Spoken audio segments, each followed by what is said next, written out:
द्वापर युग में राक्षसों के अत्याचार लगातार बढ़ रहे थे। पृथ्वी माता ने गाय का रूप धरा और भगवान विष्णु और ब्रह्मा जी के पास गई। हे भगवान, पृथ्वी को राक्षसों के अत्याचार से बचाइए।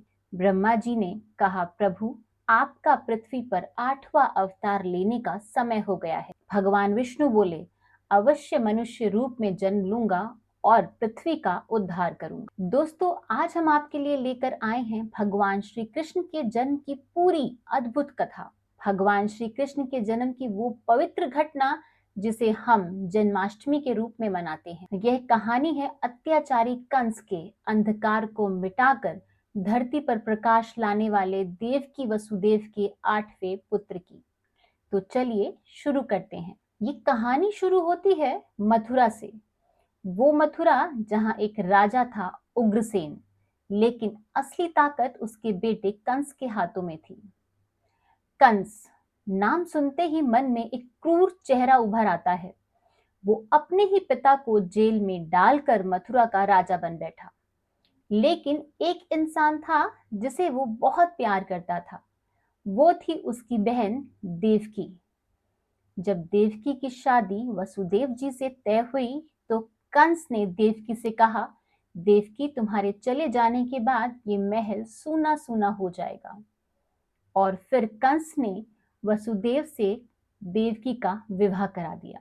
देवकी के विवाह के बाद अपने प्रेम में कंस उनके रथ को खुद हाँकने लगा और कहा, मैं खुद अपनी बहन और उनके पति को ससुराल पहुंचाऊंगा और उसकी विदाई करके आऊंगा।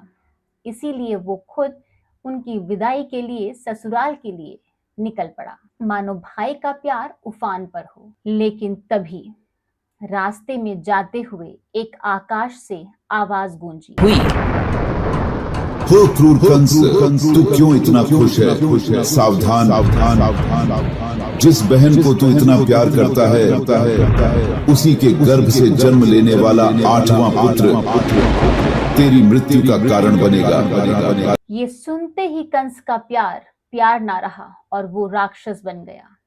कंस ने कहा, यदि ऐसा है तो मैं देवकी को ही मार दूंगा। और जैसे ही कंस ने देवकी को मारने के लिए तलवार निकाली, तुरंत वासुदेव जी ने कहा, तुम ये क्या महापाप करने जा रहे हो? अपनी ही बहन को उसके विवाह के दिन मार रहे हो। ये महापाप है।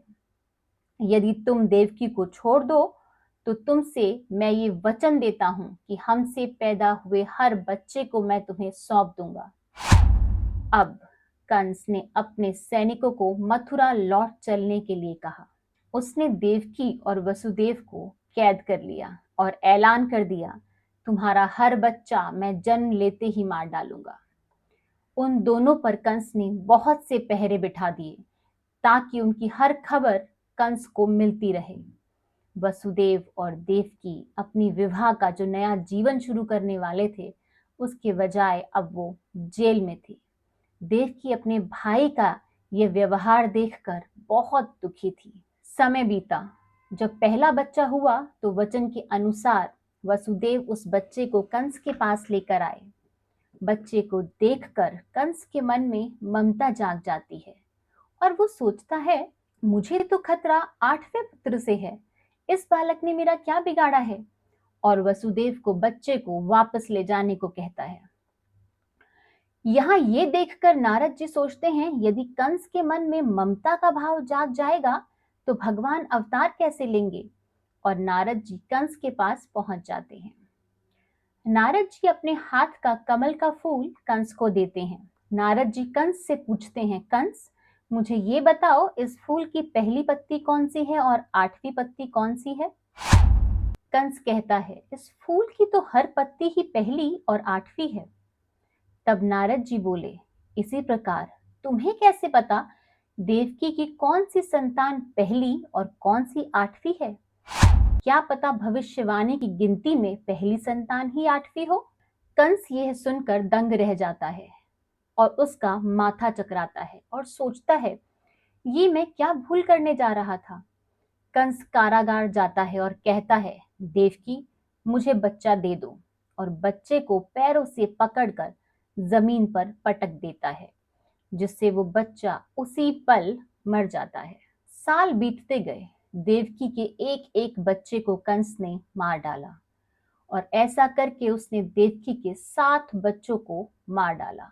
लेकिन फिर आई वो रात, भाद्रपद की कृष्ण पक्ष की अष्टमी। आसमान में बादल गरज रहे थे, बारिश ऐसी हो रही थी जैसे प्रकृति स्वयं डर गई हो। देवकी अपनी 8वीं संतान से गर्भवती थी और वो वासुदेव से कह रही थी, क्या कंस इसे भी मार देगा? क्या हम अपने पुत्र को नहीं बचा सकते? हम अपने सारे बच्चों को खो चुके हैं। क्या कोई ऐसा उपाय नहीं है कि हम अपने इस 8वें पुत्र को बचा पाएं?